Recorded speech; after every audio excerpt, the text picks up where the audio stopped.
O te whatala mo whale mai mangano tātu nu ni whau tātou whelai, tātou pukalame masani ia o tala tau longo o mea na tutupu I Samoa. E momo atu I tātou tala, o le so le ana mori mawina ai le asisinga le fionga le minister, le songa ni ngoa matua ia whata Ryan Schuster, whapele pūlenga. O tau ia whao lave whao whasa I o lo fitu I tonu iai le wainga leo le tātou maketi funga lei. Le tulanga I pei o nā ria e mai ai nisi fo I o la ngona ma fina ngalo whaitionga le tunu u. O lewa na lanto pisa ngai ma tulanga ma fitianga ma whapita auli. O loo whita iai, ma I lanto o le ngata o loo whata wina fuo whale le anga o whatoanga. E whapea fo I tulanga o loa SS o loo whata wina I dutono la maketi. O le tae o nei le asisinga ma le mafu anga utu o le moli mawina lea ia o vaenga iao o na mua I abe iai le wha mua mua.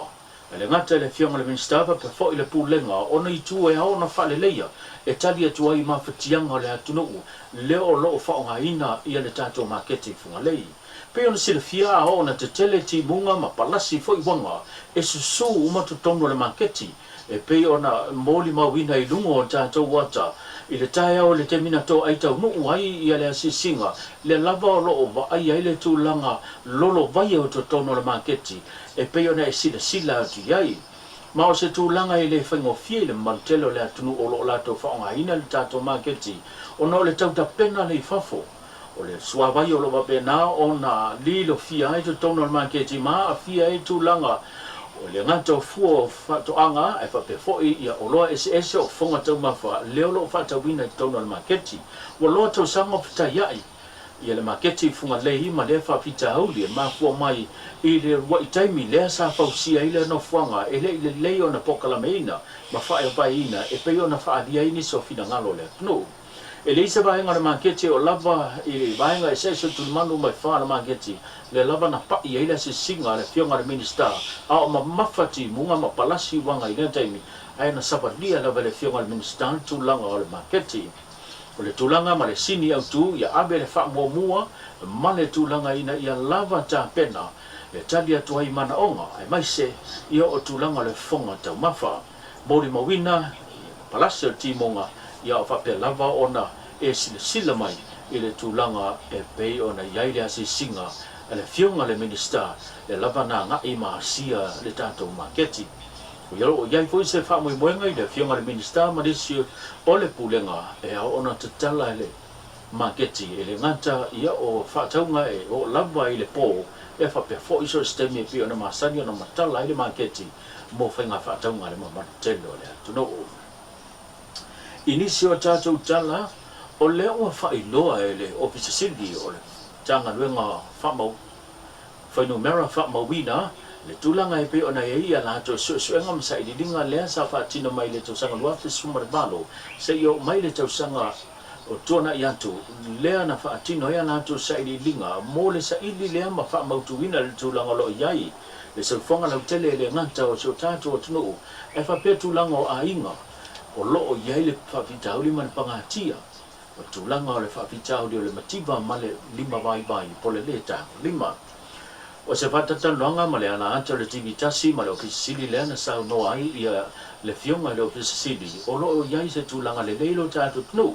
Whatusa tusaha tu I nuu tua oipo o le. A tunu o tonga ma fiti le lava o loo maa wa lunga le whaino mera. O le tūlanga o le matiba ma le tāngo lima. O loo iai tangata o ia fo ia tunu. A o Samoa nei lava ia, e leo iai se tūlanga, whape ua matela ina se tasi ono le maua sa mea ai, po ua le maua fo I le whongatau mawha a wale tau singa, o le tino se whaponga le nei alu nei talo. Tūlanga lawa ia e whatusai ia tuno o le Pasifika wa le whayon whatusai ina tātou isi ia tuno, e fua I whamaumaunga, lata mai e tūwatasi fo ia le ofisa o le Secretariat of the Pacific Community. Ia o lea tūlanga le tātou ka fua le sulima tasi ma le lua tātou pasene le ia I o le tūlanga o basic needs. Lea o fia o mai tau mawhama. Ia aia mai tau I le tūlanga o iei whamaumonga whiti e lua suiva tasi ma le iwa pasene. Ia fua le tātou sulima tasi ma le lua. Ia o le tātou te tūlanga saonga le mu. O tonga e tusa o le whamaumonga lea e tātia I le teminei. Ia e fua le tātou suesuenga sa whai lua whelua tasi. Ia e lua sifuru tasi ma le ono pasene, o lona winga. ia o na ia tunu ia le fa tu se ita to foi ia il Pacifica ia lo pomoni ele fa tu se dia tato i le tulanga o ia ile mativa ia tunu Afrika ia mes foi ni so tunu Asia a le tato wa terminology ia pol tato ma fo fonga le fonga ide le en fonga ina le tutu fa so wala ngai le o tato ile mativa e pe ona ia te do tunu lola le ai tato te la le tutu fa so e leo ia se ai nga u fa pe o le watches ono le mo se me ai o le upomoni la ia o te le lava o le vanga tu pe lo fa lu ile ia se le ne tu o le me ai ia ona le tu langa lava o tu singol tino a mai tu foi le te le isi fa ile lo ia fa la u lo foi lo vise pe o ia o lo a wina mai ton ia o te le lava foi o tatu o lo le a wina mai ton ia o tu langa lava o tau mafama maengana ia ai le na ti ai le tau o ia isi o na e fu la vala i le tangata mala na fai unha fai ia mane vai ngai ave ela na fa mo ia o na le ta ti ai tu so fa mo o tso ia e mau lunga lava le tulanga o le tau mafa ia awal tu singol so fu ma leon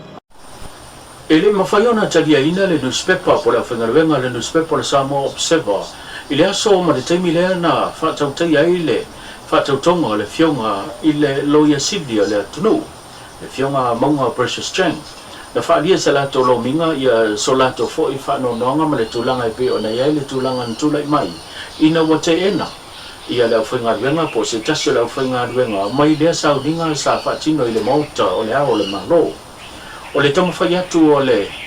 se tasio le awhenga ruenga le newspaper na ia whina wina ai ina ua whatonuina ia o ia na te tuua ia le no whanga lo whatino i le sa uninga o le whatautonga.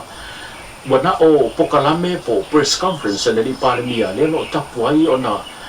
awai ia suia le newspaper le Samoa Observer. Peta iane, e le mawhai ona tua wanoa ifo ila tau na polo ina ia le awhenga venga ina ia tuua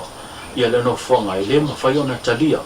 Le ngata le pueino seata po se isi lava vaenga e whatautaia pe whatino lea le awhenga venga le newspaper Observer. A o whenga iai ia le nāso ma le whatautenga se taso sauninga malu le ana whatautoa ai se taso lo ia Sydney a le malo Samoa.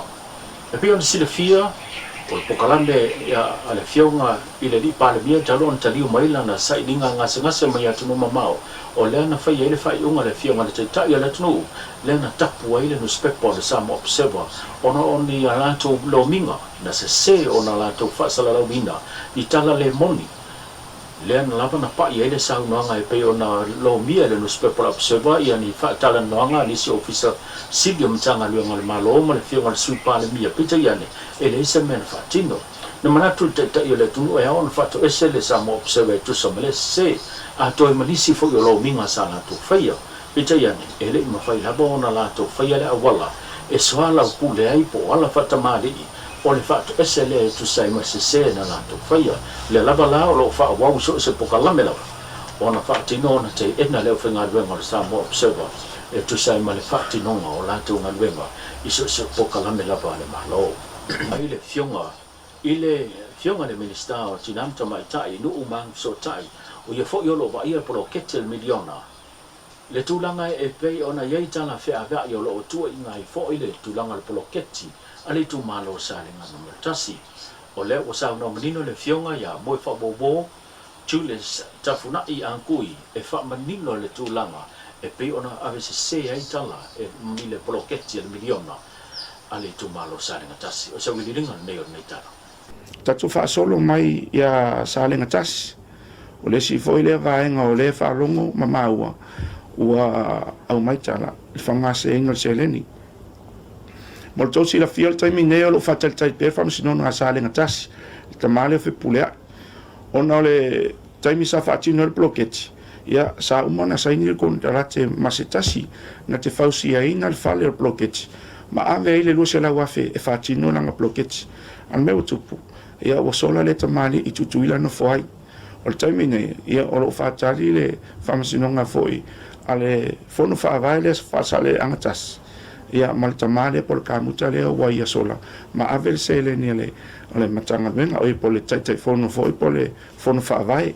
ia o le fo manino e le o fa pe o fa nga e fe pole sele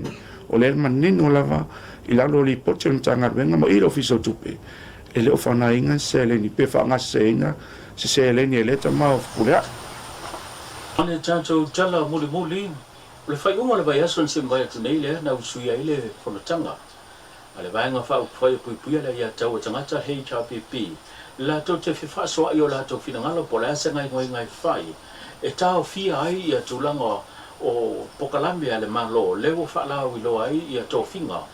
o to finga te fono i fono fa vai tu malo te tasi e le o talia e le fionga tu le pasa i le maria le ngoi e le tulanga e pe ona fa la wi lo ai ia ai ingo to finga o te fono i fono fa vai ai tu malo ese o le ala leo le usuia la to fono tanga i le maute petasa e so ala kule ai a fina ngalo ma wao ai manongi e tu sai malea mata upu na mori mawina wana o ni nai tangata to i titi sa a wai le fono tanga